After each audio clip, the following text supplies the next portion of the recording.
Pledge of Allegiance right there. I pledge allegiance Flag to of the United States of America, and to to the republic for which it for which it stands, stands, one nation, one nation, under God, indivisible, with liberty and justice for all. Okay, thank you very much. For those of you who have taken the time to join us tonight, we have a pretty full agenda. I wanted to put Emily up first, but we'll just wait. There's Walt. How you doing, Walt? In the cellar again, huh? So unless, Mackie, you think that you want to make some introductory remarks, or you just want to wait off until Emily is available? We can go ahead and get started. Okay, why don't you then, for the rest of the gang, I think I copied you on the invite to, I didn't know Mackie, but I did speak with Emily via email, and she had a couple of slides that she wanted to show. I don't know if you have those there with you, Mackie? I do. Okay. Although screen, when I try to share my screen, it says it's disabled. The host disabled it. You could just. Ann, can you help? Sure. He needs to show some slides, I guess. But before you do that, though, why don't you give us a little overview of what it is that, and Fiona's not with us, I don't think, tonight, but it was through Fiona Pearson You should be. that we were introduced to Emily, and who else is there? Anyway, they're here to talk about this Solar Marketplace Assistance Program, or Solar MAP. And I'm going to let you take it away, Mackie. Why don't you go ahead and do that? Thank you. So yeah, my name is Mackie Dykes. I'm the Vice President of Finance and Programs at the Connecticut Green Bank. Emily, I know, will be joining us momentarily. She's a senior manager on the team here. And unfortunately, Fiona and Alan couldn't join us, but they're the other part of the round out the rest of the Solar MAP team. So real quick before I jump into the program, just overall, I wanted to quickly get through who we are, talk about that for a second. The program, the Solar MAP program, then our Green Bank Solar PPA, and then if you're interested in moving forward, what the next steps in the program would be. And if you have questions at any point, please just interrupt me and ask those. So real quick, the Connecticut Green Bank, we're a quasi-state public agency that's focused on using the tools of financing to help the state meet its clean energy goals. We've been around since 2011,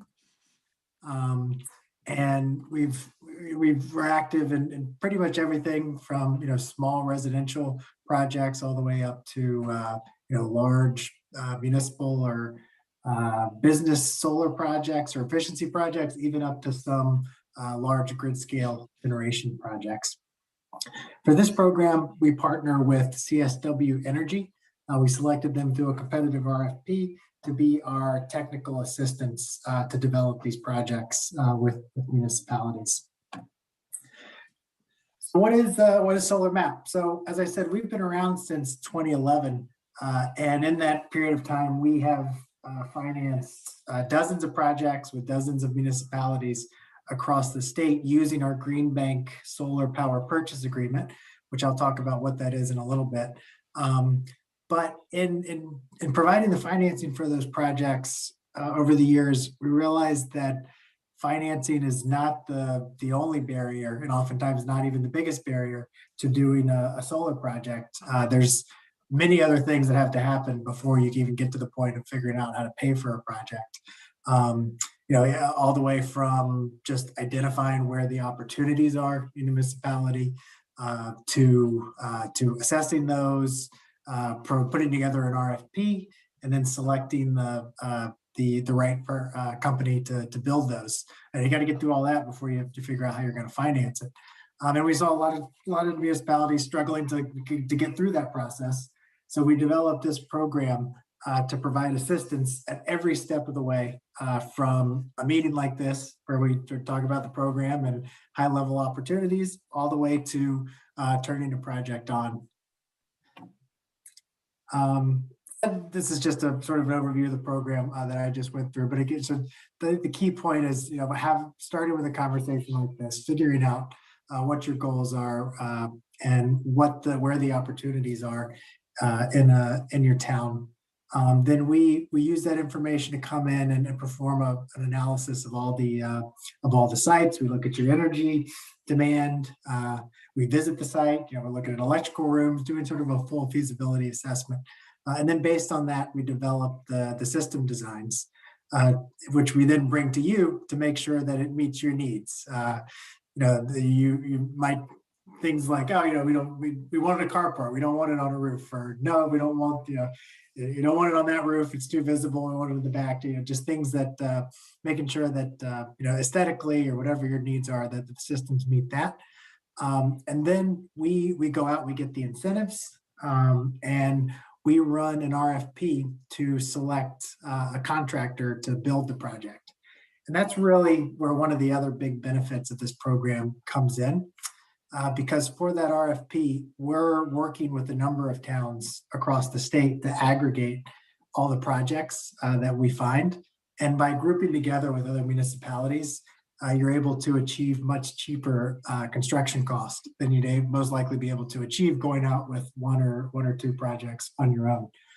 We saw this in the first round, where we had a number of projects we'll talk about in a little bit, but really we're able to drive down the price that we got for projects that oftentimes on a few smaller one-off projects wouldn't have been able to happen on their own.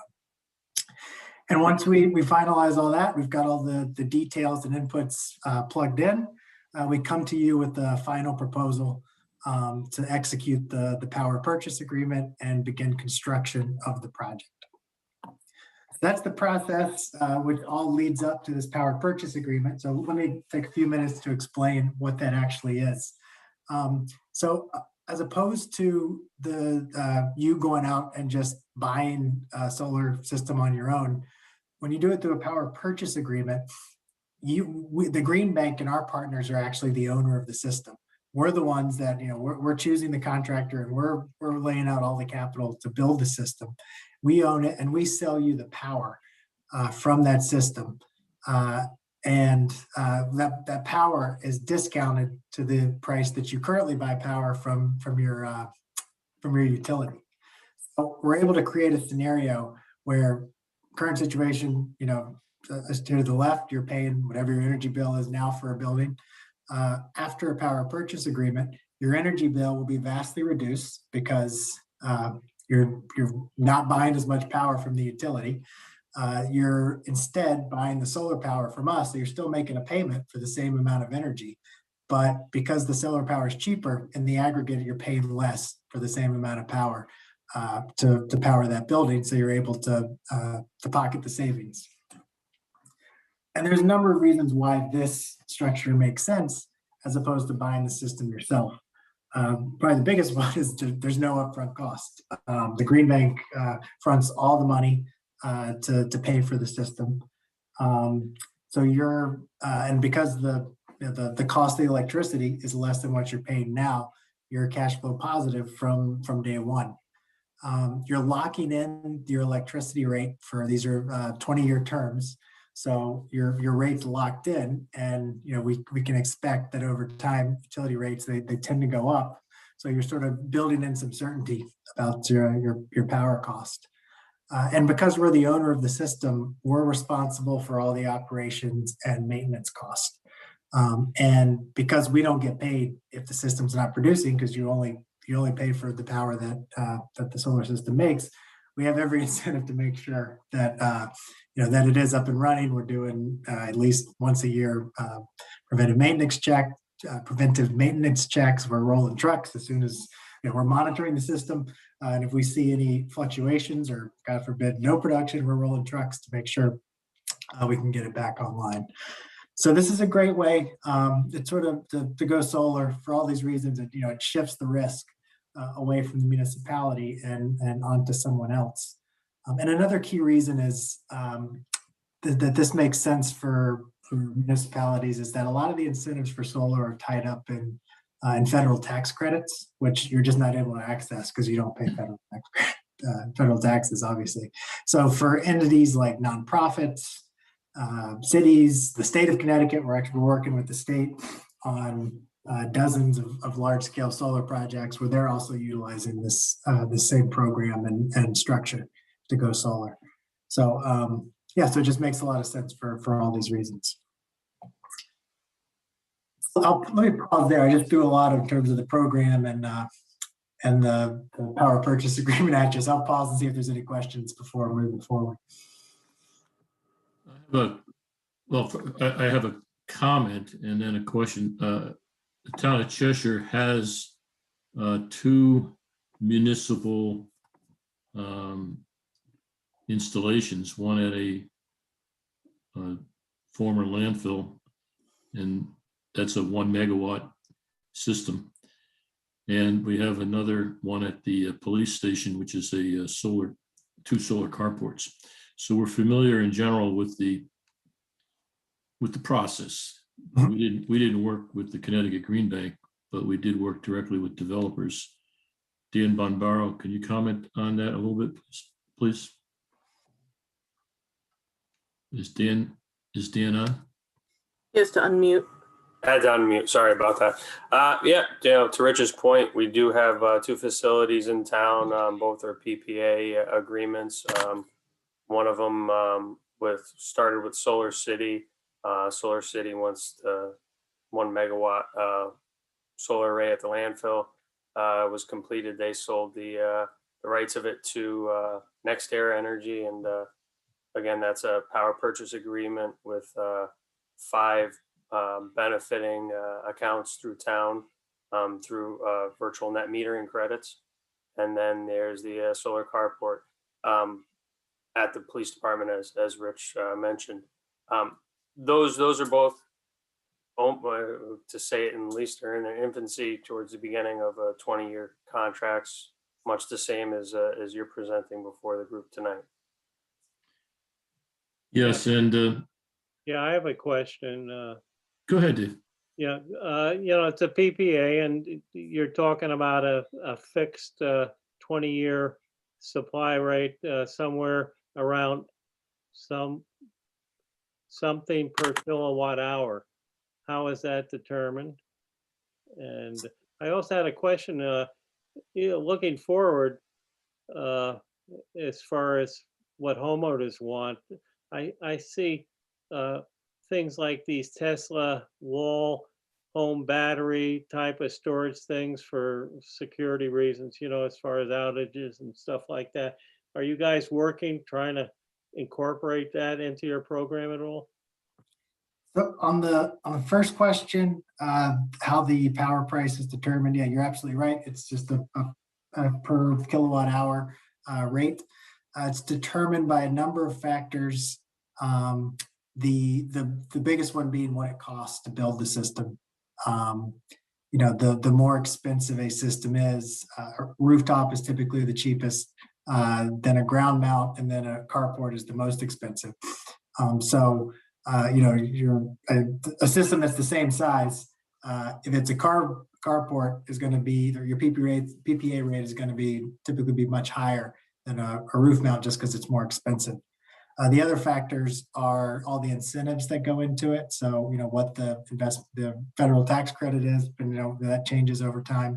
What the state incentive is, and then the final big component is how much the system is going to produce.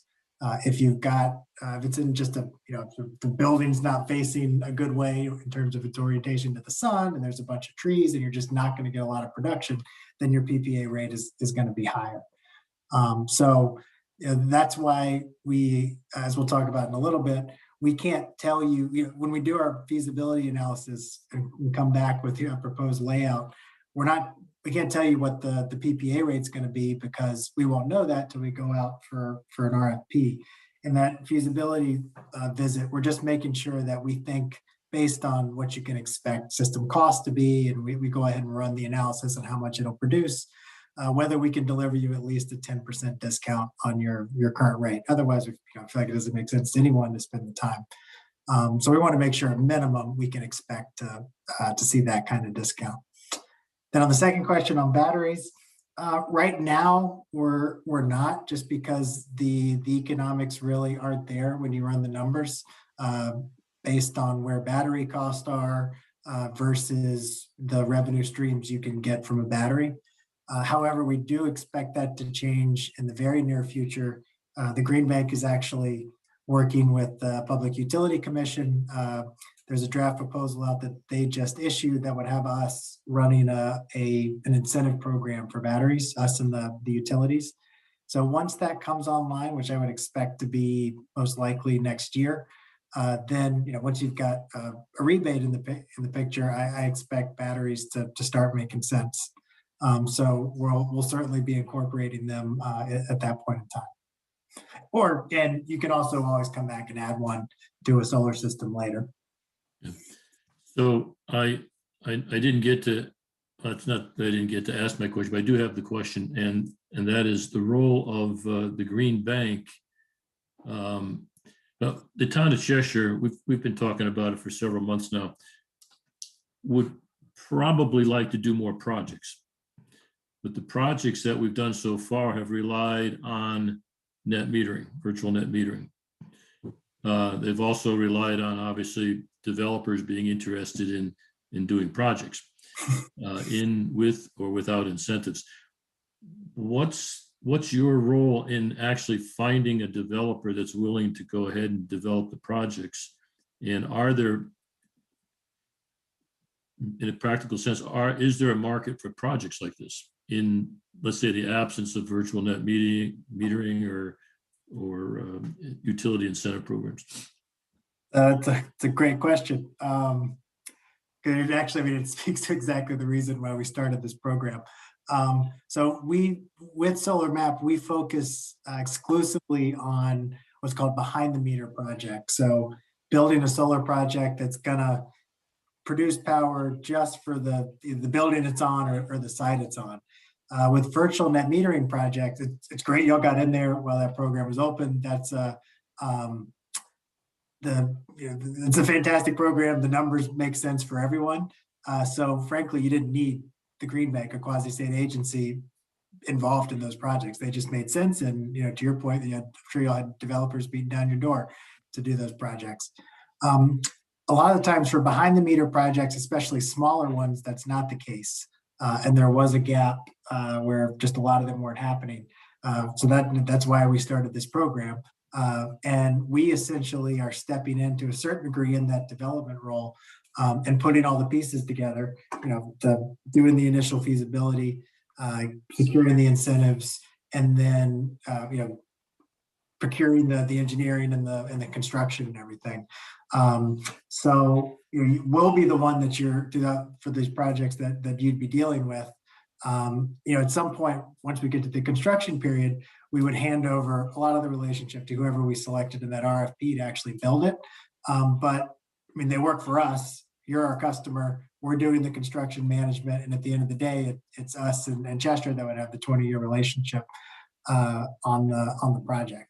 So I guess, long way of saying, we're sort of stepping into that development role with these with this program. And that we're not, if we're a quasi-state, we don't want to displace private developers. So if y'all, the program might not make sense for you if you've done them on your own, you've made it work, and perhaps you want to go to market again like you did before. That's great.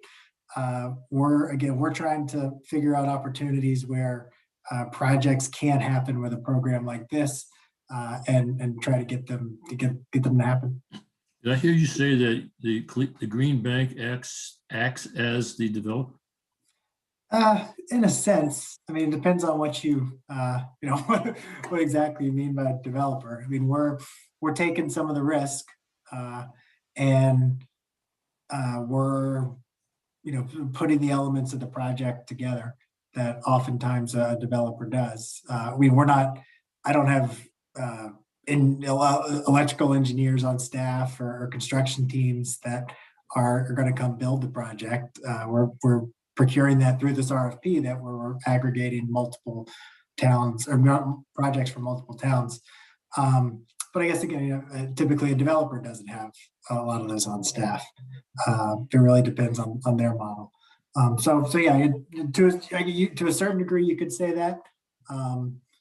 But again, we're not trying to displace private developers. It's really just to make opportunities happen that wouldn't happen otherwise. Okay, now so suppose, I mean, we don't have any solar, large scale, at least solar projects on any municipal buildings. Well, except we have a little solar project at the library. It's 5 kilowatts. But let's suppose that we wanted to put solar on the roof of a school. I mean, obviously it depends on the condition of the roof, and we don't tell the education department really what to do, but we could probably get them interested in putting in a solar array on a roof. So let's say we decided that we wanted to do that. How could you help us do that? So go ahead. Yep. So that's I switched ahead here to what the way we would start this would be. Y'all would give us a list of every building that you're even interested in thinking about solar. So the address of that school. We would first do a desktop review, what we call a desktop review on it and all the other addresses you gave us. So for that, we're doing, as the name implies, just getting on a computer, and we're not using Google Maps. We're using better satellite images, but you can think of it as like that. Looking at sites, making sure that there's no obvious impediments to putting a solar system on. HVAC systems all over the roof, so it won't fit. There are trees everywhere. The building's just too small to support a sizable system, which in our 50 kilowatts is our minimum. So we'll make sure that there's no obvious disqualifiers. At this point, if you have electric bills or have any information about the age of the roof, it's always great to have, but it's not required. After we do this initial assessment, we'll come back with what you see here. What's a list of what sites pass, and then have another conversation like this, try to gather all the information. Oftentimes, you'll see a list like this, and you passed the community center. That roof's 20 years old. You can't put solar there. That's not going to work. Take it off. So we winnow the list down to sort of the next phase, and then we do site visits. So that's where we're getting on site. We're getting in the electrical room and looking at the roof and really doing more of a real feasibility assessment. And based on all that, definitely at that point, getting the utility bills. If you have an electric supply contract, we're getting that and reading that to make sure there's no prohibitions against going solar. And then based on all that, we'll come back to you with a proposed system like you see here, with sizing, what you can, what the expected production is. And as I mentioned earlier, this point, this is where we make sure that we can expect to deliver at least a 10% discount. And we'll also look at, you see here, how much of your building demand, your annual building demand, we can displace with, or we can supply with solar energy. So if everyone buys into this, then you'd sign an LOI with us. There's no sort of firm commitment or anything. It's just sort of laying out what's happening from here, what the relationship looks like, what the expectations are of what we're going to do. And then after that, we will go out and we'll run the RFP that I mentioned. Where we sequence it so that all the towns we're talking to, sort of all the timing aligns at the end, and we can put out multiple projects at once. Our last round, we had 17 projects from 5 different municipalities. So we do that. We procure it. We get the incentives from the utility, the ZREC. You're probably familiar with ZREC since y'all have done this before. That's the utility incentive program. So we would do that. And once we have all that done, so we have our incentives locked down, the RFP's done, we've got our construction price, we would come back with the actual numbers that you'd see. So this is what the PPA rate would be. And we run the savings analysis and put the PPA in front of you for approval. And if you move forward, then we're all signing that and building the project. So again, going back to your question about developer, we're putting all the pieces together, right? We're doing the technical, we're handling the technical component, we're handling sort of the policy piece, or the incentive piece, and then we're securing the construction, and we're also securing the financing. So we're all the elements of the project we're putting together for you. Is there a cost? No. No cost for you to do all this legwork? Nope. Interesting. So and Dave Gavin here can and George Romania can comment on this as well. But we have been using the Energy Star Portfolio Manager, and Dan Bombaro can also comment. But it's pretty well populated with a lot of the stuff that I think you would need to look at to make an assessment, or at least a feasibility assessment.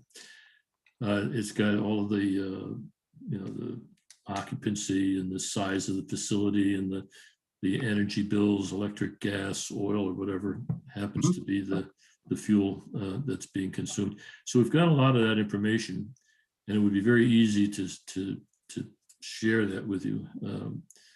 And my last question, I don't want to monopolize it, but what's from start to finish? What does a program like this usually take in terms of months or years? So all in, we're in February. It takes honestly probably about a year. One of the primary gating items on that schedule is the utility incentives. Projects, they just don't work without them. And for projects of a certain size, you can only get them at one time a year, which is, as you can see on the schedule here, most likely will happen in the June, July range. We don't have the exact dates for that yet. We can't do anything until we know we're going to have those. So the first part of the year, as you can see, we're having conversations like this.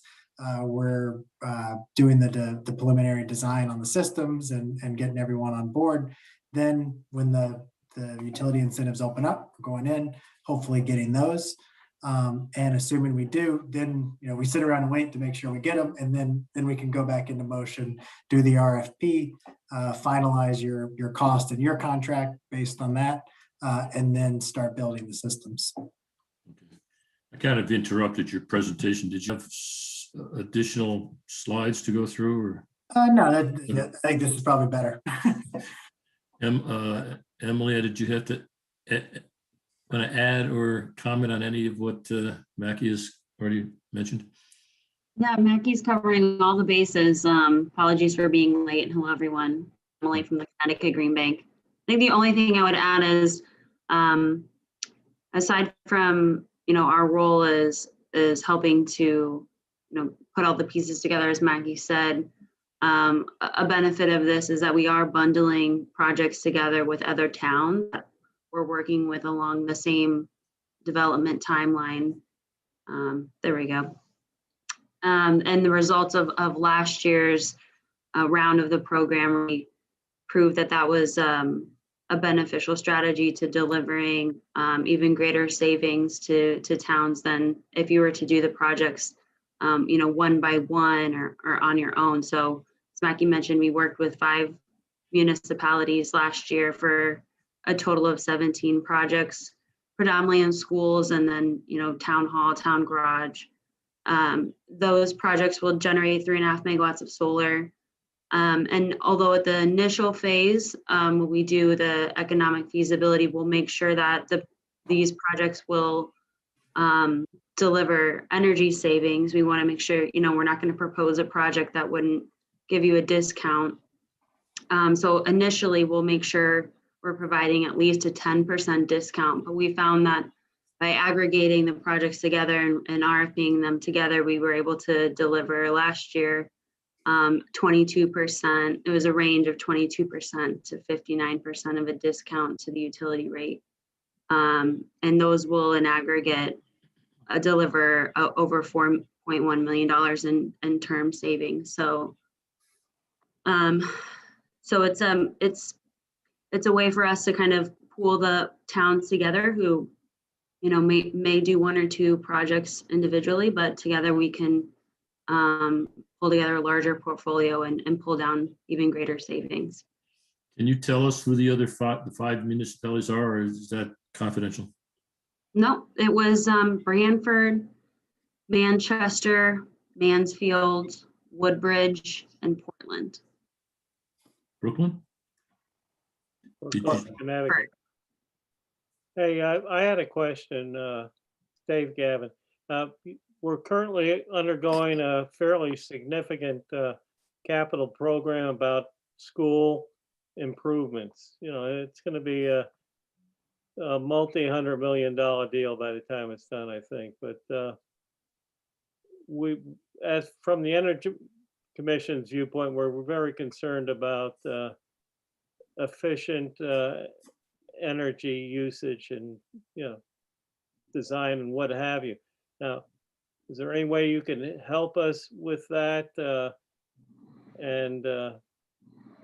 You know, one of the issues with our current buildings has been roof construction and acceptability of the weight of stuff and, you know, stuff like that. But those are two different issues. But I just wanted you to make aware that's the type of things that we have on our mind right now as far as looking at things going forward. So on Peter, the- you still there, Peter? Peter Talbot? His name is on there, but I can't. If I can get off of mute, yes, Rich. Yeah, I just wanted to, I know you probably heard what David just said, but can you give us any idea of the timing of the SMC's initiative, and, like, you know, when they finally come up with a plan of what they want to do? Do you have any idea when something might happen? It probably is at least a year out. The goal of the committee is to try to go to referendum this November. Okay, And it would have to be approved at, during the election process, but, sure. and then sometime after that before we actually got into it. Okay, this is for Mackie and Emily, but have you done any new construction projects, or are they all retrofit, or are all installations on existing facilities? I don't know that they've been new construction, but basically, you know, we're working with a few towns on substantial renovations where, you know, we're essentially working with blueprints and new estimated, you know, modeling what the energy demand is going to be. So yeah, that's certainly something we can do. You know, for instance, Manchester, you know, we started talking to them last year. They were a part of round one, but, you know, as we were looking at their facilities, it became clear, you know, they're in the same situation where they've got, they're doing substantial renovations to several of their schools. That's happening in phases. So we sort of, you know, we figured out what that timeline would look like, and, you know, we're a quasi-public, we're not going anywhere. So we sort of mapped out at what point it made sense to look at each of the schools in correlation to the rounds of this program. So, you know, they were part of round one with some of their schools, municipal buildings. We've now got one in round two that, you know, we're working with their engineers who are doing and the architects that are doing the substantial renovation to sequence integrating the solar into it into that construction. So yeah, that's something we can do. And I mean, in terms of, if I understood the previous question correctly, it was, you know, sort of helping out on the efficiency, the building efficiency side. You know, we're not engineers. We can't help with that. I know the utilities have great programs to to at least connect you with the resources to do that and provide some funding for it. But we can ride along and make sure the solar is plugging in at the right time. Yeah, something else that you ought to know, and it's obviously pertinent here, and that's the fact that the town of Cheshire has undergone a town-wide energy performance contract and touching virtually all of the public buildings. So and that it's, Dan, we're in probably what, our 5th year now? So, I mean, there's obviously some technology changes that have occurred since the inception of this large performance contract. But we believe that we are operating pretty efficiently. But we're always, I mean, our school representative isn't on the call tonight, but even after the performance contract, they went back in and they installed more LED interior lighting and some exterior lighting. And Dan Bombaro will probably comment later, but we're looking at our stadium lighting, changing that from metal halide to LED. So we've got a mindset for energy efficiency. So I think, I know that when you do a solar project, one of the first things you should do is the energy efficiency project. Yeah. But we've kind of done that. And anybody else want to make any comments on that? Dave, Gavin? Oh, no, we're pretty good here. Yeah. Yeah. So it's not like we know how to do energy efficiency. We've been doing that for many, many years. And we've done it on a very large scale. We have roughly a $10 million performance contract. And who's that with? The performance? Ameresco. Ameresco. Okay. Yeah, we got a 1 megawatt solar field now with, it's totally dependent on what's that term, net metering, I guess. Virtual net metering. Virtual Yeah. net metering. But anyway, Chris Smith hasn't weighed in yet. What you got? Anything that you want to ask or comment on, Chris? No, I don't think so on this. I'm fairly familiar with some of these, some of these proposals or some of these programs. Just generally familiar. I think it's,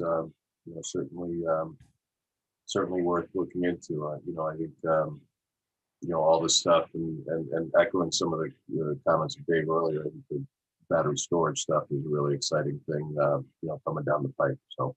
Yes, storage is the next I think frontier. that's going to be one of the key things moving forward is battery efficiency. And of course, solar's cost has come down quite a bit, even though most of them are made in China, I guess. But moving forward, it's a very positive type of technology.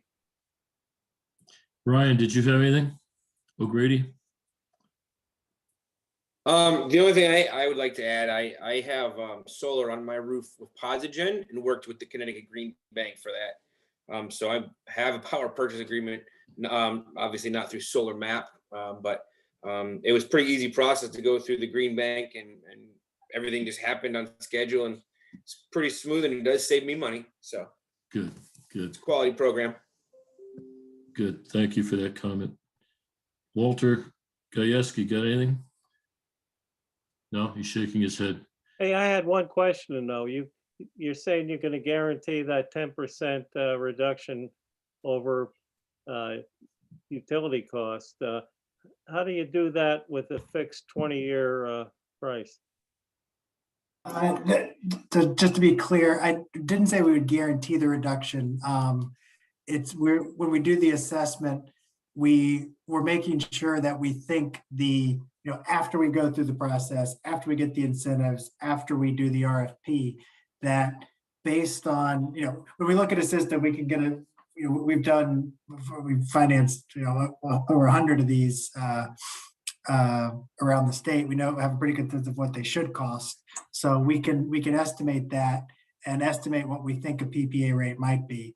And we just want to make sure before, we'll on our end want to move forward with it, that we think it's feasible that the PPA rate would be 10% less than what you're currently paying. So there's no guarantee that it'll remain, a certain percentage below your electric rate.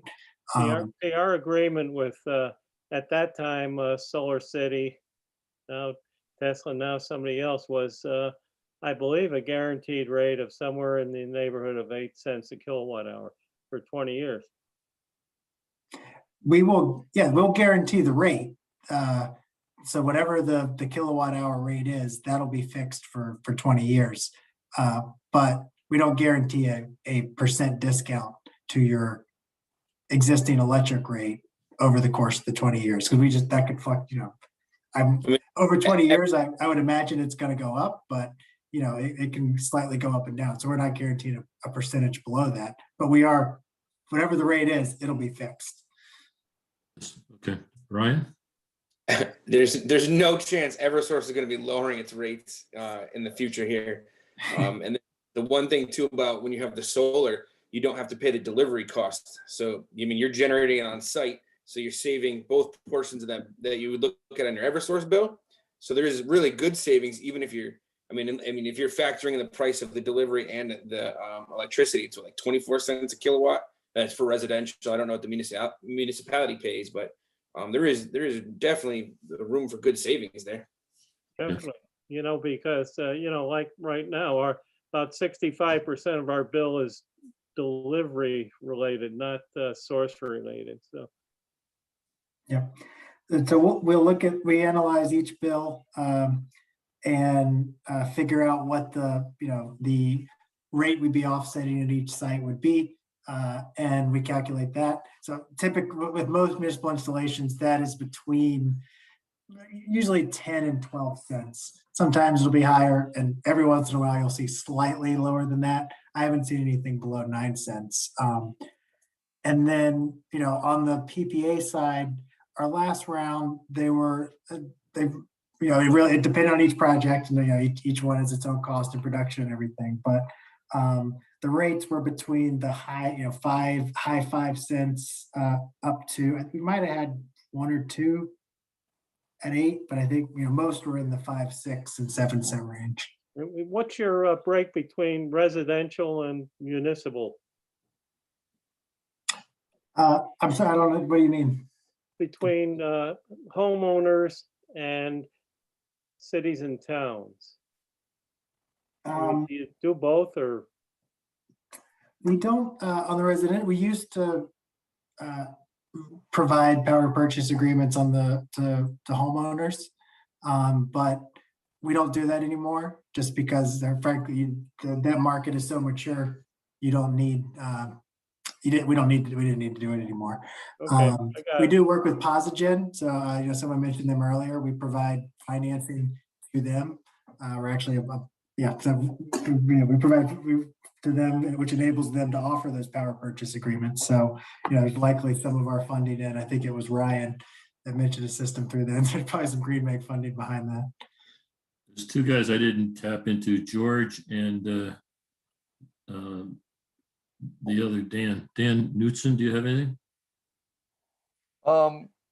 It just seems pretty advantageous to me that Cheshire might be able to get better rates by pooling with other towns on the projects, and it also seems nice to have Green Bank's offer of doing some of this development work pretty much at a nonprofit, in a nonprofit way.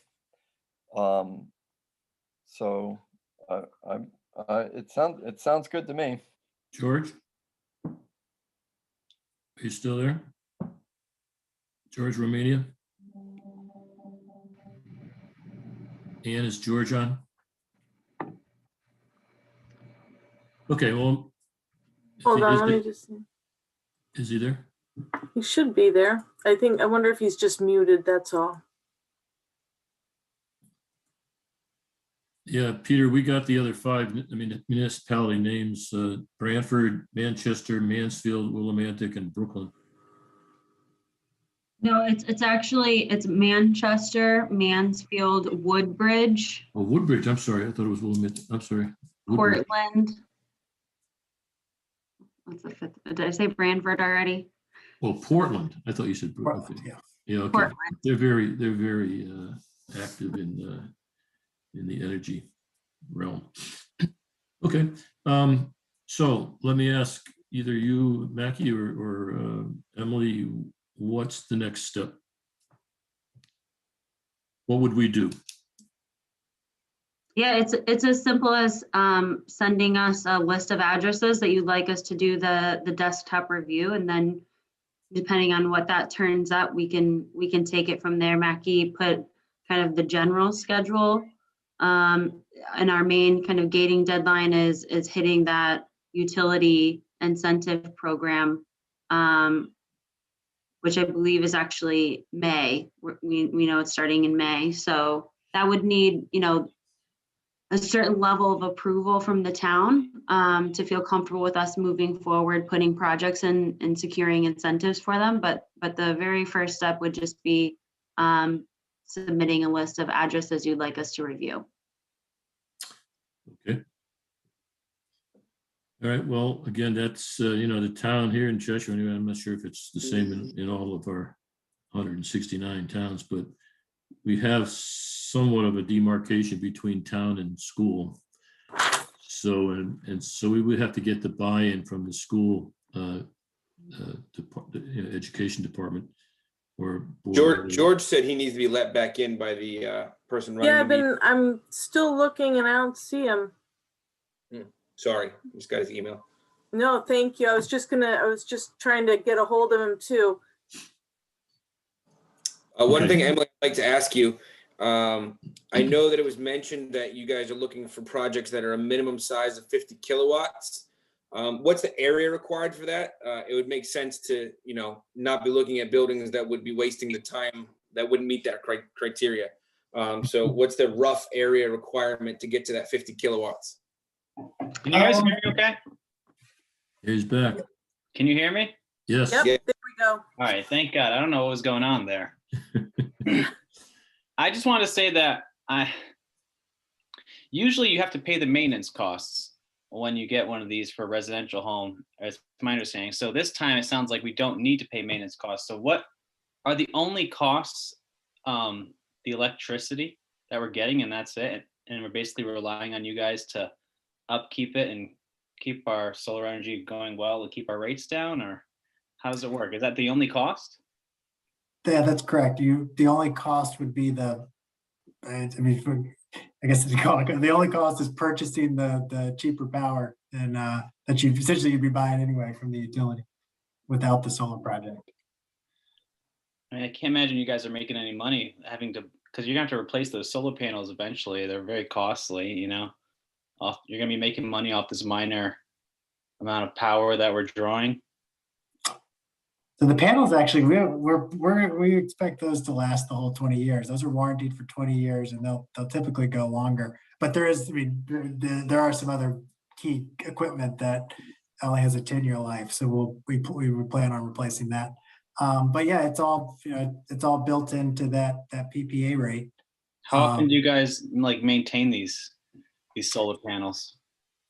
So we've got a meter on there that we're monitoring all the time, making sure that the production is meeting what we expected it to over the 20 years. If it doesn't, then we're coming out fairly quickly. If it's down, we're coming out. If it's no production, then we're getting out there as soon as possible. And then on the preventive maintenance side, we're doing it at least annual checks or annual visits. Getting back to Ryan's point, not only are we buying cheaper power, but aren't we also saving all the distribution charges? So your electric bill, there are two types of charges on there.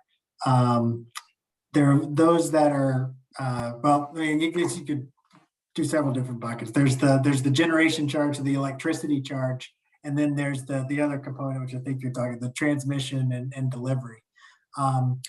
within each of those, there are certain items that are just based upon how much you use, what your kilowatt hours is. And those charges, for any solar kilowatt hour you buy, you're avoiding that. So most of that is generation, but there are some transmission and delivery charges that are based on how much you use. So when we do that bill analysis, we're looking at each line item and adding up everything that's kilowatt hour based, and that's your avoided cost for the solar. There's other charges that are based on your demand, which the solar might have an effect on, but we don't count on it because your demand charge is set based upon your highest usage in any 15-minute period. So, if you have a cloudy day, or it happens to be cloudy when that peak demand happens, and you're buying all utility power, then it sets it. So we don't count on any demand savings. You might see some, so you might save more than we estimate, but we try to be conservative. Okay, I think that's a great presentation, and I appreciate you guys taking the time. I had one question. Go ahead. I don't know if you guys heard me before. I wanted to know how much area the 50 kilowatt require. That's right. Sorry. I think the best thing to just send us everything, because we'll also look at the ground around it. Some roofs might be, they might be big, but have just tons of HVAC units on them or something. So, we'll look at everything. And like I said, even if the roof's too small, then it could be a big enough parking lot that we could do a carport, or there could be ground mount opportunities. So, we've looked at dog pounds, everything from dog pounds to massive high schools. So I'd encourage you just to send everything. When you say 50 kilowatts, is that in the aggregate, or is that per building? Per building. Per project. Okay. Mm-hmm. All right. So, well, as a matter of reference, Dan Bombaro can comment on this, but the police station system is 100 kilowatts, and you can drive by there and see, the size of the half of that is not a lot of space, actually. Yeah, a typical home installation is 7 kilowatts, just to give you some context. Yeah, and Ryan, you have a home installation, so how much roof area are you devoting to that? I'm only using the back of my house. I currently have 34 panels with 12 more being installed. And that'll be 15 kilowatts when it's done, just around 15 kilowatts. And that's only on the rear of my house. There's nothing on the front. Mm-hmm. I can show you a picture here. Hold on. So you have a good idea of how many square feet that is? Half a roof? 1,500 square feet, maybe? I have no idea, but here's a picture of the panels on my roof. I don't know if you guys can see it. Mm. So they're going to be able to fit 12 more as well. Uh-huh. I'm sorry. Oh, There you go. So. Oh yeah. Yeah. I would say we're not afraid to get a large list of sites. We're happy to do our homework on it. Okay. To really understand how for example, the carports individually, they're the width of 2 parking stalls about 36 feet wide, and one's probably upwards of 100 feet long, the other one's probably 60 feet. Among the factors to get your generation rates is your solar exposure, along with the production that the panels individually are capable of. So just try to get them to hammer down an area. They might be able to come up with an average, but having eyes on it, and they can look at the solar exposure, probably be the easiest way to get them. From the town side, I think this is a great thing. I'm sure the commission agrees. And I'd be happy, Rich, to kind of reach out to Vin and Rich Clavette and kind of pick their brain to see what potential interest the schools have. With the points that were made before regarding, the modernization of the schools and, the plan forward with that, it'd be prudent to tread carefully when you're looking at the facilities that you're going to be putting these on, whether they're ground mount or roof mount, given, the possibilities for changes at any one of these facilities, to kind of marry into a 20-year contract on something that might either be getting revamped, re-roofed, repurposed, Sure. where production numbers are crucial to the payout both for the town and for the green bank. You have to have a general idea of the scope before we really move forward full throttle. Yes. And Mackie and Emily, Mr. Talbot, who I think is left by now, He but did. he's one of our 9 town councilors, so it was good for him to be on the call. So now he has a little bit of direct experience with the program, and as Dan says, obviously the town's got to buy into this, but the fact that he was able to participate was good, I thought. So We're happy to, did you reference the Board of Education and municipal dynamic? We're very familiar with that. So we're happy to join any Board of Education meetings. It'd be helpful to give a similar presentation to them, and also any, you mentioned a town. I don't know what your governance structure is for your town. You mentioned council, I think, town council meeting or board of selectmen, whatever it is. we have a council manager. Okay. Yeah, We're happy to join that as well. good. Okay, well, I see here the next steps. So I had asked a question. I guess I had that blocked out, so I didn't see it, but that looks good. And we will, oh, there's a note from Peter.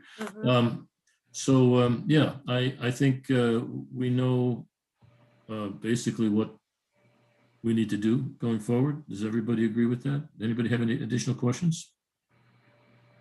No? Good. Thanks, Mackie and Emily. And so who's the lead? Is it Mackie or Emily? You can send any questions to me and I'd be happy to follow up with the presentation if you'd like a copy.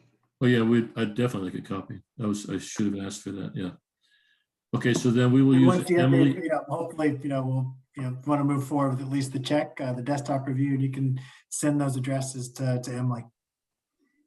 Okay, good. And if you've got portfolio manager and it's all populated, I believe it's fairly easy to pull, like 12 months of utility usage, or at least electric usage from that. So that'd be great.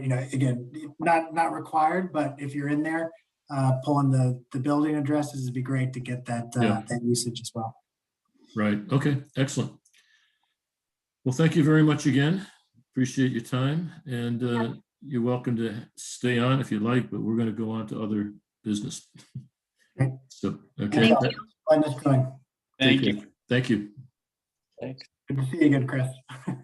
Okay. So, and I guess this disappears, right, when he leaves, or no? Oh, yeah, Okay. there we go. Okay. All right. So, yeah, that was quite interesting. I thought, anybody have any post visitor comments? I mean, what do you think? I think it's worth exploring. It seems like it's definitely going to save the town money. And like you said, if they're going to give us a fixed cost, there's no chance that Eversource doesn't raise rates at some percentage because their generation costs are going to rise as fuel costs go up and inflation happens. So having a fixed cost for the electricity is really going to probably at the end of the contract be saving us a lot more than it'll even look like initially. Yeah, we've been saying the last couple of meetings that we'd like to do more projects, but to find a developer that would come in and do projects without the utility incentives and the virtual net metering and all that, that was a major hurdle. But if somehow they can figure out how to put together, and there's no out-of-pocket costs for us, and we save whatever 10%. You asked how they make money. So having the stuff on my roof and going through this with Posigen and the Green Bank, they keep the incentive. So as of right now, that 26% of the total cost of the system. So for my home system was like, I don't know, just say like 30 grand. So 26% of that they get as a rebate from the federal government. They pocket that. So you're paying them the full cost of the panels, and they're profiting the incentive portion from the federal government and the state incentive. And it appears like for this, where they're giving us a differing rate, it'll depend on how much they can save and how much they can make the profit they want out of that. But the only part that'll really have to be maintained are the inverters. Those get repaired. They get replaced usually between 10 and 12 years in. They fail, and then everything else, the wiring and the panels doesn't have. There's no maintenance really due to it. So Basically, they're already using our textiles to do this anyway, so we might as well jump on it if they're Yeah, getting. it's very similar to the deal we had with Solar City. Yeah. Tesla. They, after 18 years, I believe, or something like that, they give you the option to repurchase the equipment yourself at a big discount. But that deal was dependent on net metering. I guess this one's not. So there's got to be some incentive to at least we have this, like 60-70% of the electricity generated by our field at the town dump goes to running our sewage plant. And I guess they're just basing it on what they can sell it back to the grid for. Well, the business model is not our concern. As long as there's a contract and it could be 10 years, 20 years, whatever, if we're going to save money on the purchase of the power that these panels produce, and they're going to guarantee a certain amount of production, I guess. I mean, Yeah, you heard him say. Green Bank has got some protection for us long-term as far as, bankruptcy or whatever. Well, there would be a contract, and Dan Bombaro is probably the most familiar with what our contracts were with Green Skies and who's the other company now, Next Air. But yeah, I mean, there's a contract, and there's certain requirements on the part of the developer and on the part of the town. But that's kind of getting the cart before the horse. So let's see. I think so. Do we agree that it would be a good idea to take some of this data from the portfolio manager? it doesn't appear that we have anything to lose. No, we don't. No, And I agree. I move for yes, moving forward with that. yeah, and The only way you lose is if the cost of power went down for some reason, like they put a nuclear reactor next door. or we had community choice aggregation. Yeah, CCA. But I wasn't real clear on his answer about what savings you get from having that power, creating the power behind the meter. It's the same idea. It's the same idea as the police department. I mean, the behind the meter generation. The idea is that you're going to use it on site. So you're generating it on site. You're going to try to use 100% of it on site, and you don't have to, like the virtual net metering credits. You're not paying really for generation that's being created elsewhere. So the police department, that one's sized as such that it's 100% use on site. But No, I mean, Dan, the only thing was moving forward 10, 15 years, if you become extremely more energy efficient, your on-site generation costs may go down below what you contracted for, but I don't know how probable that is. We'd have to see how those contracts were written. You're probably not going to, depending on the site, you're going to be looking for a larger user like a school or something of that nature. And would you be contracted to purchase a certain amount, or would you be purchasing based on your usage? Anything in excess, that's gonna roll back into the grid. Do we have any purchase obligations at the police station? The police station is sized such that it's going to use 100%. That place, I don't think there's anything you can do to get the generation down to No, but do we have an obligation to purchase a certain amount of kilowatt hours? I'd have to look at the contract on that. That's something to look at, because maybe one day the police station decides, they want to have an annex down in the south somewhere, and they only use half of their power there and the other half down at some new location. With the on-site facilities there, the computer systems, the state's computer backup system, the 911 system, and all the other equipment that run there, I think you'd have to really do a lot of downsizing to get that to a point where that would be a concern. Yeah, well, I mean, this may be if they only have a 50,000 kW ceiling, it may be a good test bed to try it out somewhere, you know? Well, you know, the questions that you're raising are the one, we're faced with those same questions with the landfill and the police station. Same questions. I mean, you know, what's going to happen? Who knows what's going to happen in the future?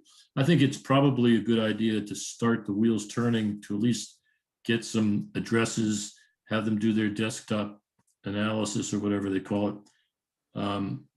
Who can get the information? George, do you know enough about the portfolio manager to generate the reports, to have all the buildings and their metrics, their, you know, sizes? Just let me know exactly what you want me to get, and I'm sure I can put it together. And I'm still waiting on.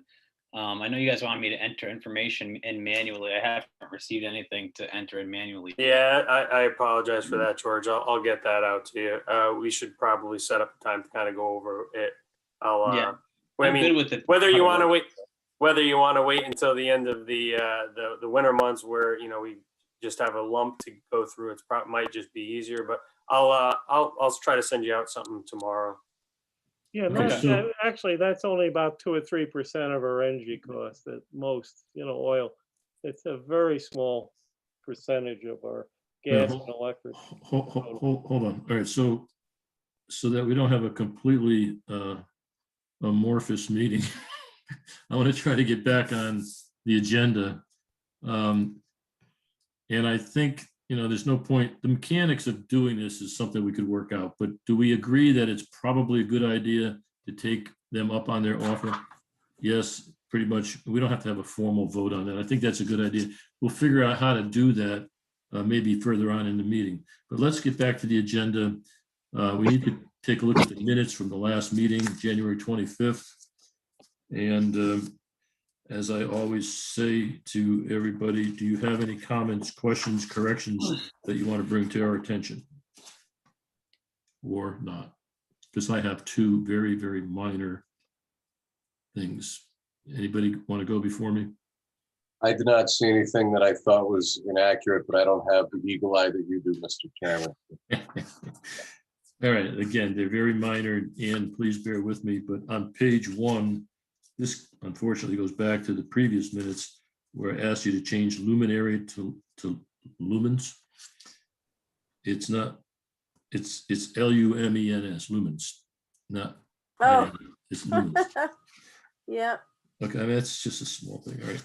And then on page 4, just probably a typo, but we're talking about the school modernization committee.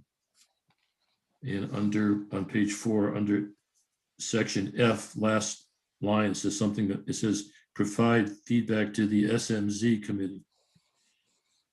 I presume that means SMC committee, correct? Correct. Yeah, okay, that's all I've got. Other than that, looks good. Is there a motion to accept the minutes as written or amended, I should say? Who's going to say yes? Who makes the motion? Okay, Chris makes, and seconded by Ryan. All in favor? Aye. Good. All right, thank you. All right. Jumping into, I don't have any communications to bring forward. Does anybody else have anything that, again, this would be external people, you know. I noticed that in one of the local town papers, the letter to the editor did have something about the HES program in town. Again. So I don't know if somebody was successful in getting down there and talking to them. Yeah, I don't know who got that to happen. It might have been Dan Knutson or who it was. Was it Chris? In our December, not December, I'm sorry, it might even be our November meeting, we had talked about, I had volunteered. I didn't think I was successful because I put in I think I had left a message or sent an email, but I'd never made human contact. But that was on me. I'm happy to take the credit, but I don't know that I deserve it. Well, it keeps popping up. It's in this week's Cheshire Herald again. I sent it around and talked to a few people. So who wants to take credit? Chris doesn't want to take credit. I did. I did want to take Chris. Yes. No, it's not me. I made a call, but I never made contact with anybody. Anyway, it has appeared, as I said last meeting, it's appeared several times in the local newspaper, and it's probably the Cheshire Herald that I keep seeing it. but it's in this week's edition, or the edition that came out last Thursday. Yeah. And, yeah. Go I ahead. also posted it to the Cheshire Community Forum last Saturday. I had Okay. 4 likes. Oh, 4 Right. likes. Yeah. One was my wife, so that doesn't count. Was it, did you post the same one that was, that we posted before?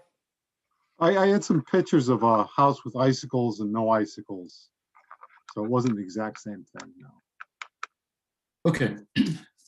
So beyond that, under old business, energy efficiency projects, Dan Bombaro, do you have any update on the stadium lighting? Yeah, not a whole lot of progress there due to the weather conditions. Okay. They still same place they were last when we spoke. Which I believe there were 2 standards that had lights on them at that point, and I think there's 4 at the field, right? Correct. So, I think you said it was 40% complete the last time, so no change. Yep. Item A, 6A2, HES program for residential. Well, we just kind of mentioned the I Heart My Home, but I do have an update on the I Heart Yeah. My Home. all right, go ahead. The program,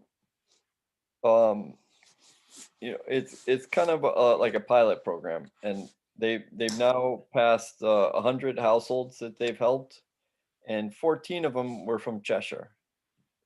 Oh, Wow. Does that have anything to do with you?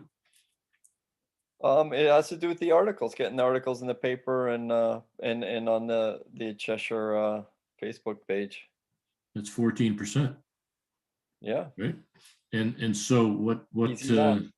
what is that? What does that mean in terms of, is that something like they're enrolled in a program, or they just expressed interest, or what? No, those are all people that have enrolled and are at some point in it. Most of them, because there is a backlog, not all of them gotten that far. Like I'm one of them, and I've gotten farther than some of them, or most, I would say, because I started earlier with my house, and I not only had the energy audit, but they sealed the ducts, and they were supposed to do the insulation, but they had health problems, and they postponed that. So so I can't give you much data on how far they've gone, and what I think would be interesting is to know how many people do more than the HES energy audit. Take the next step and do some insulation or HVAC work or something, because that's, and I think that's what I Heart My Home can really help people assess and get them in touch with people and get through it. So I think the last time we said that the HES program might end at the end of March, and it might be extended beyond that. Do you have any update on that? Oh, that was the free energy audits. Okay. They, I mean, they're not talking about ending it. They're not promising that it'll still be there. But Okay, and what about the I Heart My Home? Is there an expiration date on that program? no, they're Oh. hoping that that's gonna grow. Good. Like it could be duplicated statewide. Good. It's now, I mean, I think it's in 5 towns. 5 towns? Yeah, I know Middletown's working on it too. I mean, New Haven's got the most homes in it. Meriden got a few. Good. Okay, benchmarking.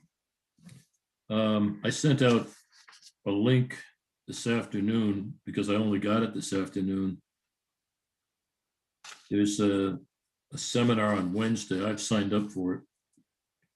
Unfortunately, it's part 2. I don't know why I missed part 1.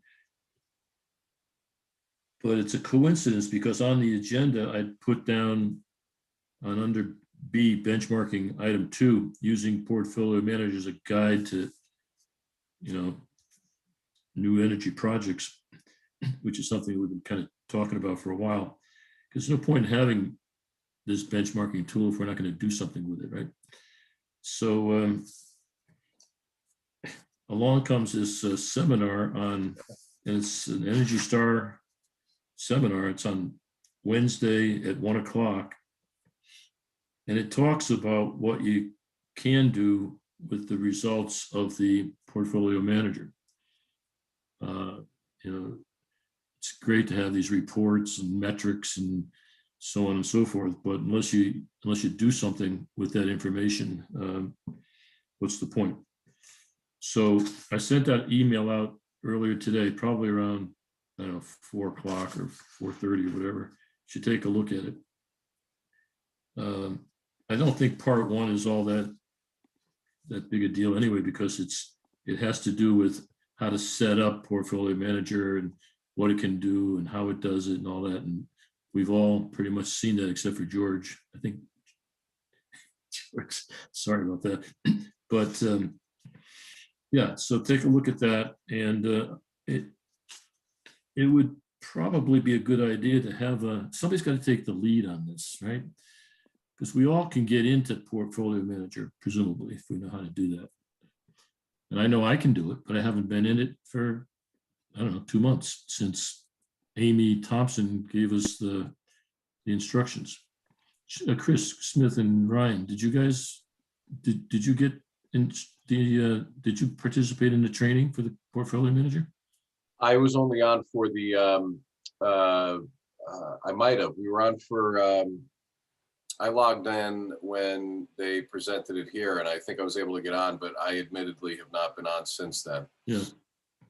It's a really powerful tool, but Yeah. it's if you don't use it a lot, you kind of lose the ability to move around quickly, and it's sort of a it's like anything else. It's like if you know how to use it and you can get something in, if you get into it and you can see what's going on, that's great. But if you don't use it for a couple of months, it's really hard to get back into it again. Mm-hmm. Ryan O'Grady, do you have access to Portfolio Manager? He says no.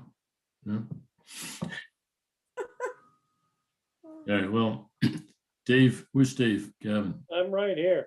I can't see you, just a black I square. can't see myself either. You're a I don't black know what happened. rectangle. Yeah, just So- a big black. Hey, listen, you know, I get into it and I did some stuff today. I'll talk a little bit about it, keep Okay. it short. But I'd much rather have a younger guy jump into this. You know, I'm 82 years old, you know, that's old. And I'd rather have, one of you younger guys take a lead on this. Yeah, today I did a comparison between Norton School and Highland School and why there's that great disparity between those tools' energy consumption. And relative to something further down the agenda, what kind of projects we interested in. Now, my interest is both the environment, but also the economies, how much we're spending. And I've been active in that, for 16 years, Rich? Yeah. And, a lot of the stuff with the pool and, I keep an eye on that, but I think we got to get one of you younger guys deeper into this because as Rich said, it's a powerful tool. And if we're going to do some ordering of priorities of what we want to do looking forward, aside from community involvement type projects and residential energy, looking at how the town spends its money. Now, we're really missing input from the school system right now. I mean, we vitally need that. And hopefully in the future, we'll get that back. But this tool is very powerful. It is indeed. And again, on the agenda here, it says, how can we use that tool to discover where our most cost-effective future projects lie? There's no point in spending a lot of time and effort and money going after relatively little savings opportunity. portfolio I mean, manager we will can tell you. set up some kind of scoring type thing based on, kilowatt hours per square foot of stuff as far as the economics go. And of course, that always comes right back to the environmental issues too, because of, what it costs to, contaminate our environment with carbon dioxide. But we can do all that scoring. It's all very possible with this program.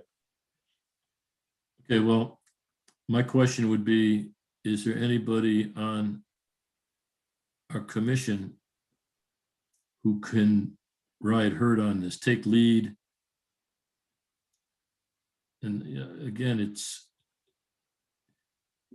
it would obviously require an ability or skill to go in and be able to manipulate the data. Some of us haven't even got that training. So is there anybody that would be willing to take the lead in setting that up, other than Dave, who wants to get some younger person involved? I'm willing to give it a try. I think I would. I don't know that I can make it to the seminar tomorrow, though, or Wednesday, whatever that is. Let me see. Well, that's yeah. I mean, that would be informational, but I think the main thing here is to. Well, yeah. I mean, it's not just information. I'm curious as to what they're going to talk about. Mhm. How do you use the database that we've spent so many years trying to get in there and current? Now what? What's the next step? And I'd be happy to be, let's call it a subcommittee, a committee that can get into that program and get out of it some directional, some help as to how to take that data and use it to identify new projects. And then maybe, we just talked about it earlier, identify what facilities, buildings might be good candidates for solar installations. That's all that's there. You don't want to put a solar panel on a pump station. It's just not, it's not enough opportunity there to save. 10% of a $400 bill is what, $40. It's not worth it, but you'd probably be looking for larger facilities. We've got all that information in the database. It's not like you have to really go hunting for it. Why don't we, I like your idea of doing a little, I don't want to meet to death, but why don't we do a little subcommittee of maybe 2 or 3 of us to collaborate on this, and that way there's like, a backup person too. I know we're all pretty busy. I'm happy to volunteer to do a part of that. The hectic time in my year is right now. For the next quarter, I'm pretty flat out, but it doesn't mean I can't spend some time doing it. I just don't want to overpromise and underdeliver. Yeah, I get that. And it's not something that has to be done immediately anyway, but if you're willing to, let's say, I'll put words in your mouth, you're willing to take the lead, but I wouldn't expect you to do so. I'd certainly be willing to participate, and Dave would probably also be willing to participate, but not take charge, because he's got too many other things to do. And if there's anybody else, George is going to be doing the input of some of the data, maybe, and he looks like a young enough guy to, right, Dave? Do you think George is enough? Young enough guy to take? He's like half my age, maybe. So. What's the benchmark on age? That's what we need to figure out. I'm 82, so. He gets to call everybody young guys. Yeah. But I mean, we can do things like, I've been thinking about, like, I can rank the top energy consumers of all our buildings in town, school and town buildings, from 1 to 10. And they have this thing called Energy Star type of thing, where you have to get 75 plus to be. Actually, 6 of our 8 or 9 schools, or 8 schools, have an Energy Star equivalent there, but there's a couple of really bad ones, like Highland and one other one, but Humiston.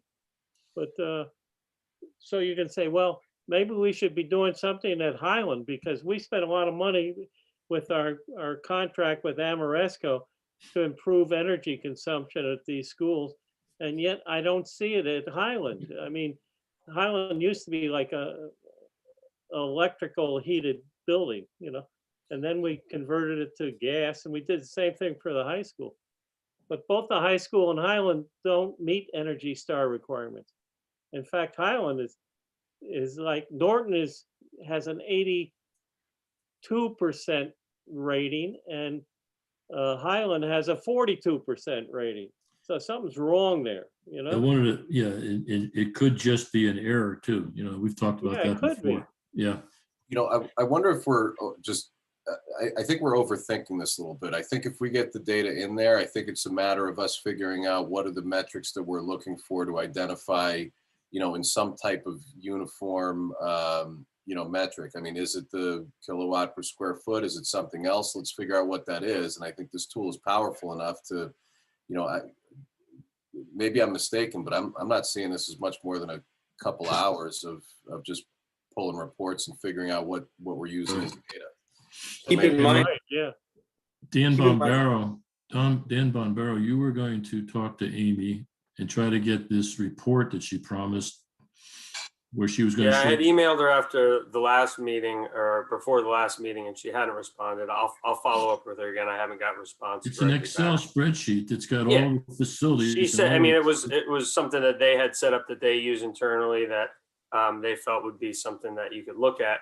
However, like to Chris's point is, you know, to make use of the program, you know, you have to be working within it. You can obviously take stuff out of it and put it into this spreadsheet, but you know, the data that you're working with is within the program.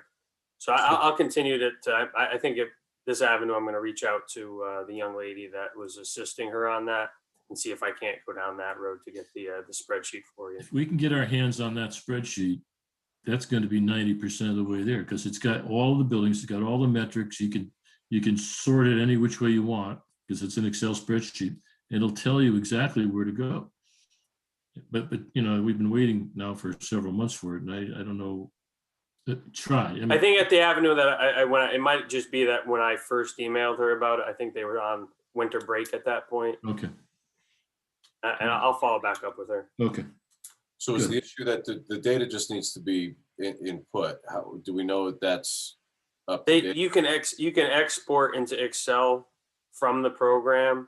I think to the point that she had is they have, you know, the folks at UConn have a format, a macro that they've run that exported out. You can export out into this macro from the program, and it holds a format that they find to be the most. No, I get that. I'm saying, is it incumbent upon us or somebody on the town side to make sure that the data is input correctly? And my question is if that's up to date.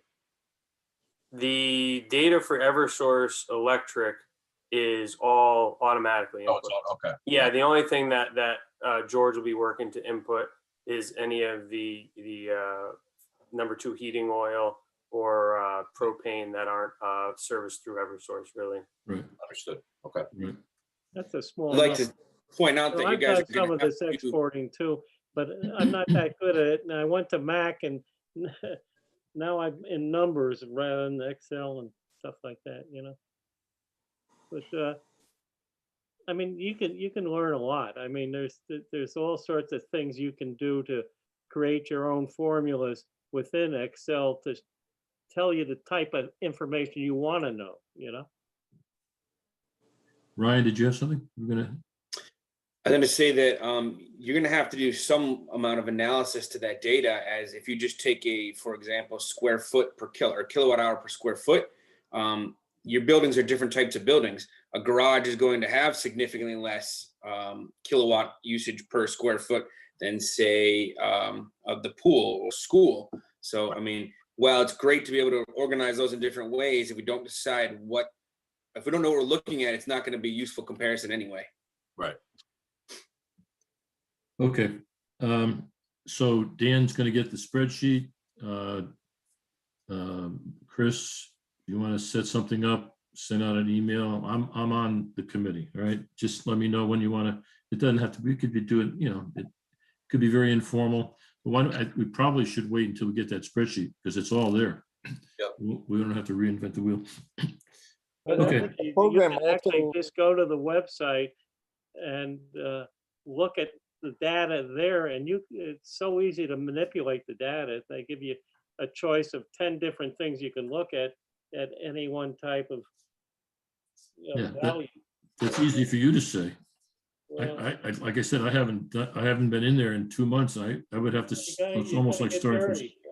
What? George just sent a pretty good, he just sent an email with a spreadsheet in it that he must have been in there a little bit. George, that email you just shared with everyone, the spreadsheet? Yeah, it's like some basic information about it. I just pulled a quick spreadsheet off of it and just sent it. I still got to play around with it to be able to manipulate it a little bit more, but it But gives that's kind of, the basis of what some of the conversation that Rich, I think you had brought up in the past is scoring based on the KBTUs. He's got the Energy Star score as it stands, and you can use that for a basis at looking at some of these facilities in terms of whether or not the information that's generating this score is accurate, the back end information. it's all important. Like Dan, I had a question. Why is the cogen unit at the pool only working at about 30% for the last month? I'm not at the pool. I couldn't speak to that. Yeah, but for some reason it only worked 30%. It may have to do with the fact that they were using that facility as the COVID. vaccination station, and they're not open full hours at the pool, Dave. I mean, there's plenty of different reasons it could Yeah, be. but if that thing's not running, you're not making money. As long as it's running, you're We're not money. making money in any regard, and we're just spending less money. Saving money. Oh, You're saving money. Saving money is making money. so where's Chris? We definitely need to have Dave on the committee because he's been looking at this for a while. He doesn't want to lead it, but he needs to be on the committee. So, Chris, okay. All right, let's move along so we don't spend all night on this thing. So I have nothing under publicity, education, outreach, except for the fact that I Heart My Home is it's like a regular feature article in the Cheshire Herald. It's great. It's really it's fantastic. However it got in there. Well, I talked to somebody at the Cheshire Herald and Yeah. that's how I got in. But it's been in like at least I've seen it 5 times, 6 times. It seems it's a recurring article.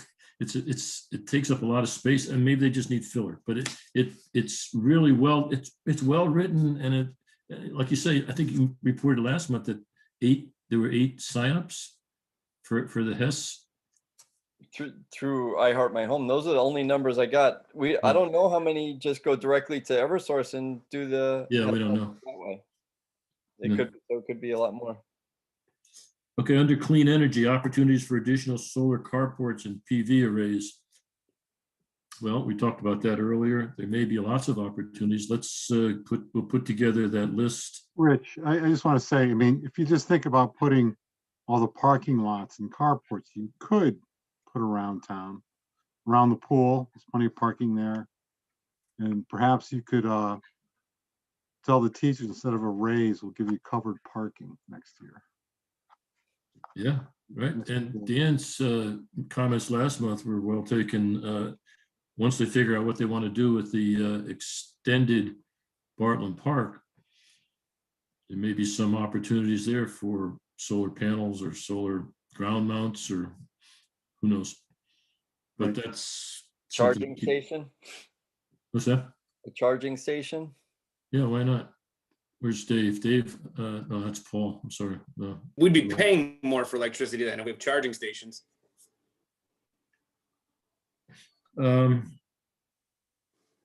Is there anything on the PVC projects, Dan, at the police station? Yeah, we haven't had any further updates on that. I think they're still in design on the MEP side. Mm-hmm. Item F is a standing item, early involvement of Eversource in all town building projects.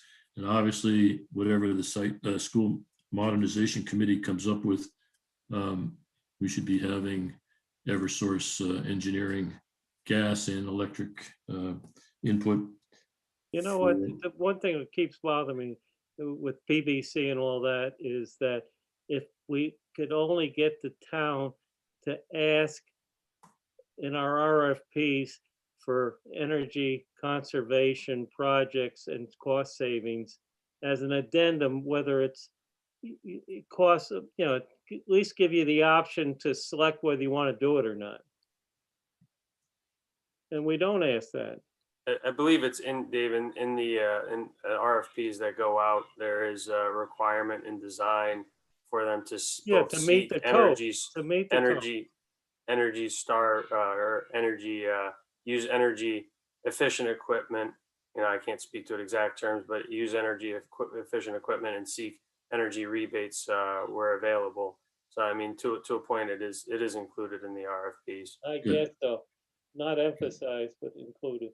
I mean, Well, it's required. I mean, we do have a lot of these come out and they come back with you know, the rebates associated with them that do save Okay. us money. Item Well, they G, do, okay. energy reliability program, probably nothing to report there, Dan. Any further tree trimming activities or? No, nothing new to Okay. report. Item H is the Sustainability Coalition for Sustainable Cheshire.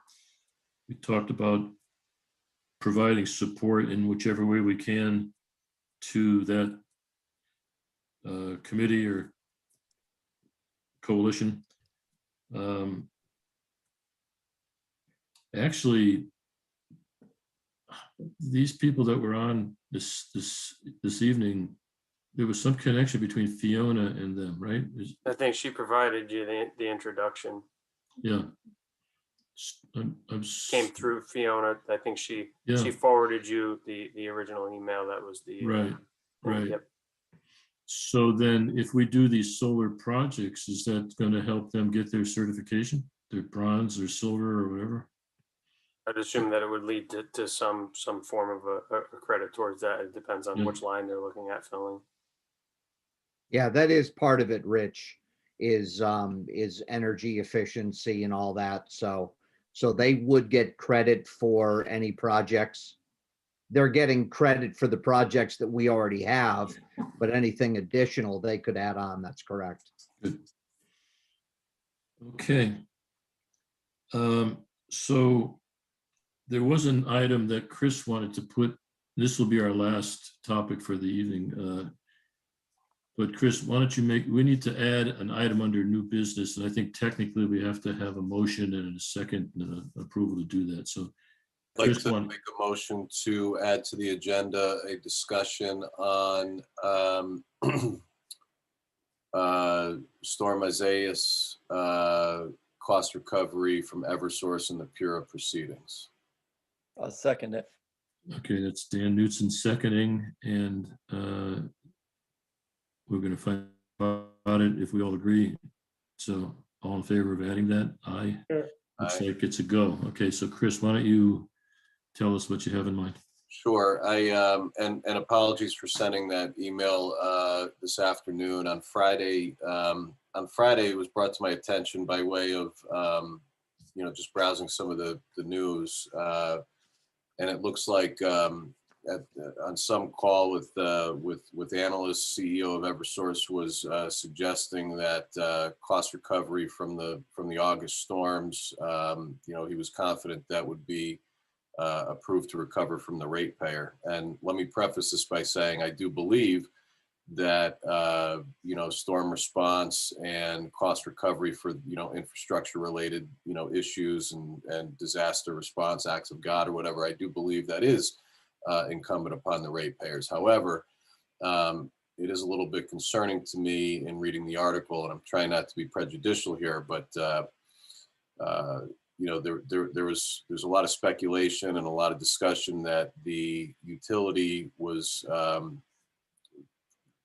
allegedly grossly ill prepared. And I do believe that if that's the case, I think that's still being adjudicated before the Public Utility Regulatory Authority. I do want to I do think that we as a commission, representing the people of Cheshire here, which is one of the hardest hit communities as a result of those August storms, that we're not putting the cart before the horse here, and that if negligence or ill preparation was a reason for how poorly that storm and the related outages were experienced a lot by the people of Cheshire, I do think it would be incumbent upon us, and I would suggest that we do some type of communication to PURA, echoing some of the sentiments that the Office of Consumer Counsel has articulated, in that recovery from the ratepayers is probably not appropriate if that's the case. So I'm not sure what form that takes, but I did at least want to raise that for discussion here with this body, because I do think it would be something that we should consider engaging in because of our role. Anybody have anything to ask or add? Well, I mean, Right. working for Eversource and seeing what they did for preparations, the only thing that I could say for the cost that maybe would incur extra for their poor preparation would probably have been having to bring in the extra crews that they didn't have on standby. But anything that was damaged was going to be damaged regardless of whether or not they had the crew staged or not. So any of the equipment cost, I don't think you'll be able to find a way to justify not reimbursing that. And as far as the crews they had to bring in, I don't know how much that costs, but I can't see how, I don't know how much that you'll be able to try to get from Eversource or how you'd even go about doing it. So, I mean, if Jim Judge is pretty confident he's going to be able to get the ratepayers to pay for it and PURA approves it, I don't know what recompense it would have anyway. I guess I'm not talking about recompense. I think what I'm suggesting is that we as a body, engage in some type of communication with PURA to articulate that we believe, should this group agree, that cost recovery for certain things like this are appropriate, except if there really was, gross negligence or ill preparation. And I think you're right. There's some costs that probably would have been appropriate to incur anyway, but others in the, couple $100 million that we're looking at for Connecticut, I think the total was, as reported, about $230 million. A good chunk of that ostensibly should not be borne out by the ratepayer. I think we have an issue here where, shareholders versus ratepayers. I think both in this structure that we're currently in, like it or not, it's necessary. But I don't think ratepayers should be shouldering the burden if, in fact, there was negligence or ill preparation. So. Yeah, did anybody besides me, you don't have to say you did or you didn't, but the email that Chris issued earlier today gave you a sense of the scale of the problem. Did everybody read that? Oh, No, okay. All right, in my memory, and you probably know better, Chris, but you did mention $230 million. That was Connecticut, and Connecticut was about 2/3 of the total cost of 400 and something million. I don't know why Connecticut, being one of the 3 states they serve, would be 2/3 of. Seems like maybe Connecticut had 2. Because we got hit with the storm, the brunt of the storm, more so than the rest of their territory, which I believe is part of New Hampshire and Massachusetts. Right. So you have Connecticut, Massachusetts, and New Hampshire. So anyway, so the magnitude there is, 230 million. Judge is saying that they expect to recover tens of millions from the ratepayers. So I don't know what that means. Is that 20 out of 200? So is he looking for 10% from the ratepayers? And Oh, he's looking for all of it. no, he's looking for tens of millions. Yeah, but he's, I'm willing to bet they try for all of it. he's getting. Realistically, they're gonna try for all of it. Yeah. So yeah, that and would be- ultimately, this is a decision that PURA has to make. They can't do this unilaterally. PURA does have to put their stamp of approval on it. I guess what I'm suggesting is that, we as a municipal body, PURA as a state regulator, what I'd like to see is, this commission, support some type of communication that articulates in some way, shape, or form, what I was suggesting, that, whether or not there's fault and to what degree hasn't been adjudicated yet. Before we're starting to talk about cost recovery, let's figure out where that's appropriate and where it isn't. And I think the end goal here is to kind of add a little bit to the chorus of what the Consumer Council was suggesting, that recovering from the ratepayers may not be appropriate. So let's, kind of slow this train down. So what's going to come first? The adjudication, the decision as to fault, degree of fault, or the cost recovery and then a refund? I think there's a lot of things in that mix, and I'm not sure what the order of operations is, but I think a portion of it, and Ryan, you might be able to articulate better or educate me a little bit better, but I do think that the utilities have to submit cost, accounting of what their costs were. And from what I understand, Eversource might be digging their heels in a little bit on that. But I believe that Pura would make a decision based on the information that they get, including the cost reports and those types of, accounting metrics from the utility, before they can make a determination. And I do believe they're open dockets. I don't have those numbers up. I should probably, look those up and see what the timeline is and what the process is, and I can certainly do that.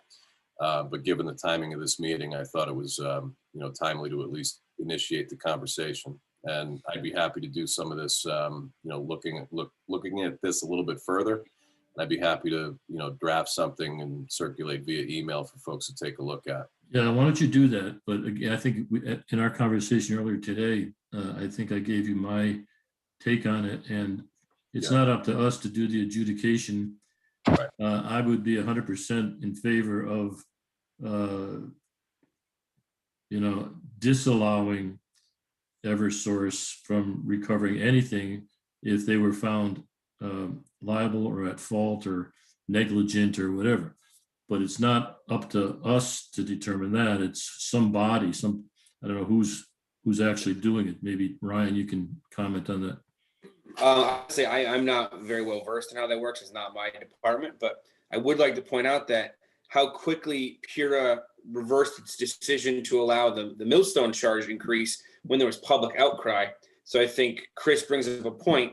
Whether or not we even find Eversource guilty or not guilty of negligence or any of that, I think the more we push on Pura to at least make a stand, the more likely they are to stand up for the consumer. I'm not sure a lot of that feedback. So maybe it just says the town of Cheshire, we could send them something saying, we don't believe that we should be, paying for Eversource's lack of preparation. And if enough towns did that, I mean, Pura is the regulating agency, and they're beholden somewhat to what elections, right? And they're going to want to keep the people that elect them happy. Would that go to Pura or to the Office of Consumer Counsel? Pura is the one I know that'll make the decision on whether or not they can charge you more. So they're going to, I imagine that Eversource are going to calculate what they think it costs for the storm restoration, come up with a rate increase to recoup those storm expenses, and then Pura would have to approve it. I'm not sure what other regulating bodies are involved in that process, but Pura is the one that says yes or no, you get to charge that or not. So that's where I would start with. So Chris, what's the Consumer Council doing? The Consumer Council is an appointed body that operates independently at the state level, and their whole objective is to be the advocate for the ratepayer consumers of the state. So they kind of operate as like a watchdog agency, but they don't have regulatory authority to thumbs up or thumbs down on these documents. Who do we make our case to, though? The Pura. office of, I think it's Pura. Pura is the one who's going to agree, Dan Knutson, because this is something that you've got some experience with, I think. I don't have that much experience with it, but Pura is the one that makes the decision, so that's who we got to appeal to. Okay. I think Eversource was managing that ship, and they had to bring in crews from all over, but they were required to be able to manage it, and did they have enough guys around to tell those crews what to do? I mean, it didn't seem like it from. I agree. I mean, the crew on my street sat for 6 hours before waiting for an Eversource representative to come and say, you can begin work because the power's been shut off here. You know, and by the way, I'm happy to draft something and send it around like I agreed to, but I guess I would ask, I don't know if Dan or maybe Peter or somebody, I know that statewide, there was a lot of communication problems with towns as well, between the utilities and the towns, and towns were left kind of holding the bag for a number of days. Is there any insight that we have from our experience as a town and dealing with the emergency response? I can say that Eversource didn't communicate anything to anyone in our area. We all checked, and they went from outage and evaluating to power is restored. No, I meant at the town level, where the town government. I wouldn't have any direct response. I mean, Peter could speak to the council side of it and what was reported by the town manager as to Eversource's issues. I think there were some initial communications issues that eventually got resolved by appointing certain people to be point persons or whatever. And I know that our town manager stepped up to that and got directly involved in communicating, but I see Peter unmuted himself there, Rich. Go ahead, Peter. Peter, did you have anything? Yeah, the town, Sean has a direct contact with Eversource that he communicates with and who communicates with him during major outage situations. The problem that we had with Isaias was that the information that Sean was getting was not accurate. He was told there were crews on, I can't remember the name of the street, but he went out and drove the street and there was nobody there. So, he did report that back and actually went over the contact's head. And then we started to get accurate information after that point. Well, the town did incur some costs, right? As far as emergency shelters and et cetera.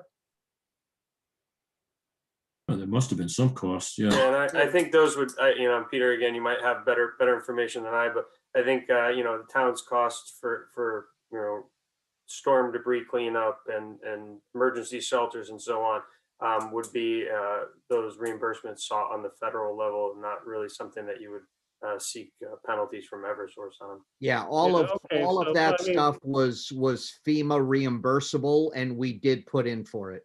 Okay, but somebody paid for it, right? So we shouldn't absolve the management of the utility, which is publicly, controlled to some degree, to absolve them of any of that liability.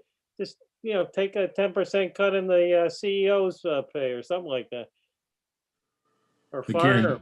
Again, somebody has to make a determination of who is responsible for what.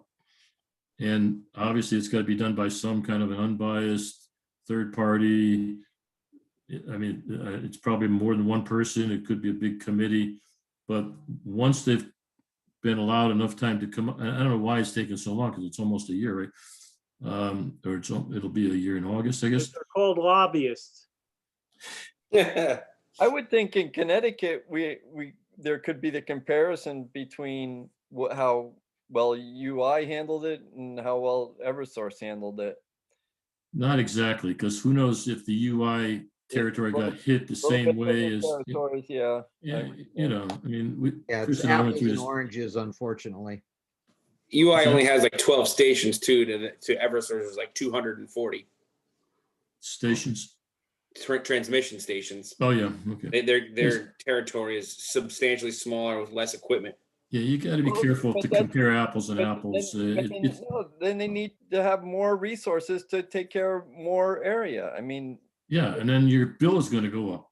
It's bill should not go up more than UIs.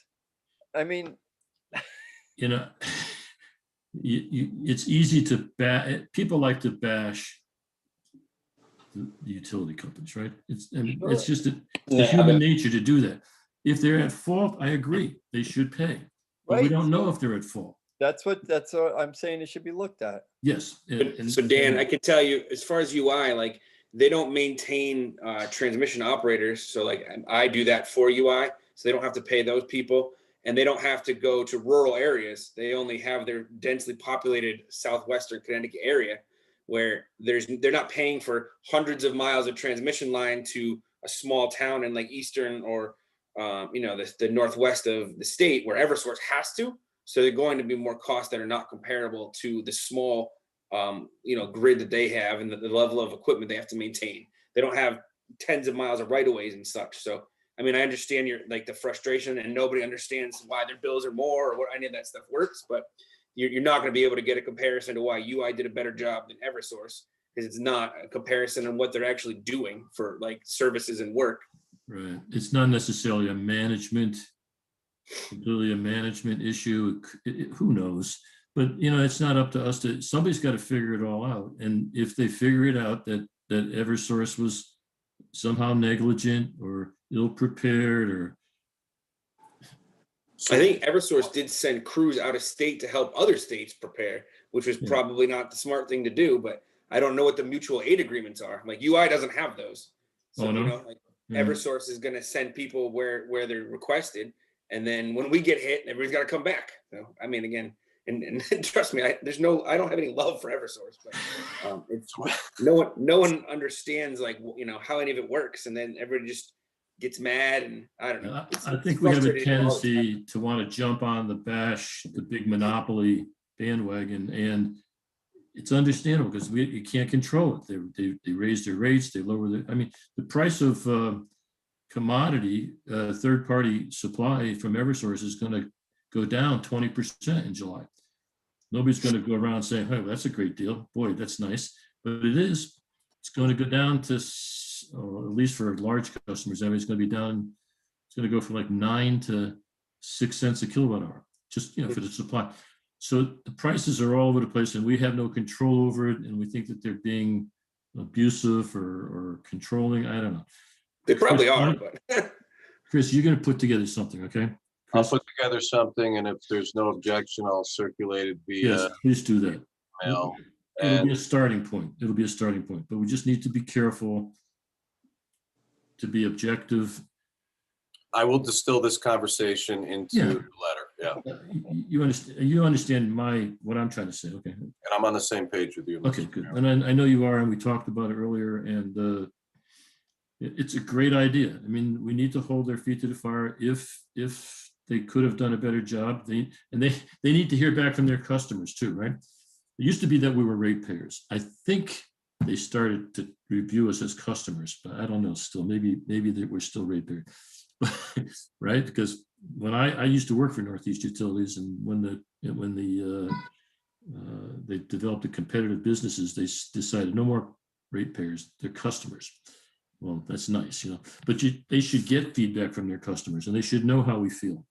But if we're going to be the only community in the state that does this, it's not going to be very impactful either. So I don't know if there's anybody else that's willing to join forces with us, but I'm willing to reach out to some of our surrounding communities, energy commissions, to see if you have those Google. Is anybody else on the Google groups? I get emails all the time from Google groups, but they have the Clean Energy Task Force Google groups, and maybe there should be something that deals with this as well. If you get 50 different towns to band together and express their concern about this, that's going to be a lot more effective than just little old Cheshire. Yeah, we could just. I have to run and put my kids to bed, so we're all going to run. I'm going to adjourn the meeting shortly if somebody makes a motion. Make a motion to adjourn. All in favor? Aye. Thank you very much. It was, I think, a very productive meeting, especially the beginning of it, and we'll see where that goes. All right. Thank you very much. Good night, everybody. Bye. All right. See ya.